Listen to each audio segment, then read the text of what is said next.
ایک بادشاہ کی عادت تھی کہ وہ بھیس بدل کر عوام کی خبر گیری کرتا تھا۔ ایک دن اسے لیٹے ہوئے بے چینی محسوس ہوئی۔ بادشاہ اسی بے چینی میں اٹھا اور اپنے وزیر کو ساتھ لے کر گشت لگاتا ہوا دریا کے کنارے جا پہنچا۔ وہاں بادشاہ نے دیکھا کہ ایک آدمی گرا پڑا ہے۔ بادشاہ نے اس کو ہلایا تو پتہ چلا کہ یہ تو مر چکا ہے۔ لوگ اس کے پاس سے گزر رہے تھے تو بادشاہ نے لوگوں کو آواز دی۔ چونکہ بادشاہ نے حلیہ بدلا ہوا تھا اس لیے کوئی بھی بادشاہ کو پہچان نہ سکا۔ لوگوں نے پوچھا کیا بات ہے؟ بادشاہ بولا کسی نے اس کو کیوں نہیں اٹھایا؟ لوگوں نے کہا یہ بہت برا اور گناہ گار انسان ہے۔ لوگ کہنے لگے کہ ہم اس کی میت کو بھی ہاتھ نہیں لگائیں گے۔ بادشاہ نے لوگوں سے پوچھا اس کا گھر کہاں ہے؟ لوگوں نے گھر بتایا۔ بادشاہ نے وزیر سے کہا لوگ تو اس کی میت کو ہاتھ لگانے کو تیار نہیں، اس لیے اس میت کو پہلے اس کے گھر اور پھر محل لے چلو، وہیں میں اور باقی سب وزراء اور علماء اس کا نماز جنازہ پڑھیں گے۔ بادشاہ اور اس کا وزیر میت اٹھا کر اس کے گھر پہنچے تو اس کی بیوی نے دروازہ کھولا۔ میت کو گھر میں رکھا تو اس کی بیوی زار و قطار رونے لگی۔ اتنے میں وہ عورت میت سے کہنے لگی کہا تھا مت کرو ایسے کام مگر میری ایک نہ سنی۔ بادشاہ بولا تمہارے شوہر کی ایسی کون سی برائیاں تھیں جو لوگ ہاتھ لگانے کو بھی تیار نہیں تھے؟ بیوی نے ایک دم بادشاہ کی طرف دیکھا لیکن وہ بھی بادشاہ کو پہچان نہ سکی۔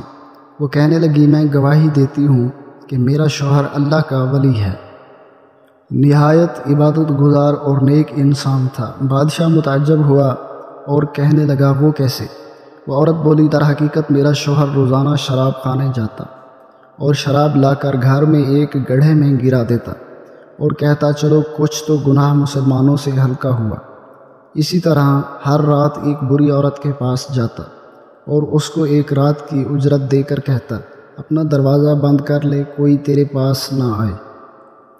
گھر آ کر کہتا الحمدللہ آج اس عورت کا اور نوجوان مسلمانوں کے گناہوں کا میں نے کچھ تو بوجھ ہلکا کر دیا۔ لوگ اس کو ان جگہوں پر آتا جاتا دیکھتے تھے۔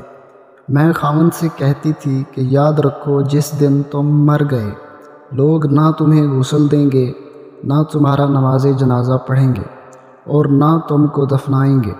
وہ مسکراتے اور کہتے تھے گھبراؤ نہیں، تم دیکھو گی میرا جنازہ وقت کا بادشاہ اور علماء اور اولیاء پڑھیں گے۔ یہ سن کر بادشاہ رو پڑا اور کہنے لگا میں بادشاہ ہوں اور کل ہم اس کو غسل بھی دیں گے اور اس کی نماز جنازہ بھی پڑھیں گے اور اس کی تدفین بھی ہم کریں گے۔ چنانچہ اس کا نماز جنازہ بادشاہ وقت علماء اور اولیاء اور کثیر عوام نے پڑھا۔ بے شک جو لوگ نہیں دیکھ سکتے وہ صرف رب دیکھتا ہے۔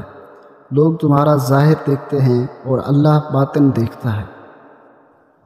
ثواب کی نیت سے آگے شیئر کیجئے، ہو سکتا ہے آپ کے ایک شیئر سے کسی کی زندگی بدل جائے۔ جزاک اللہ۔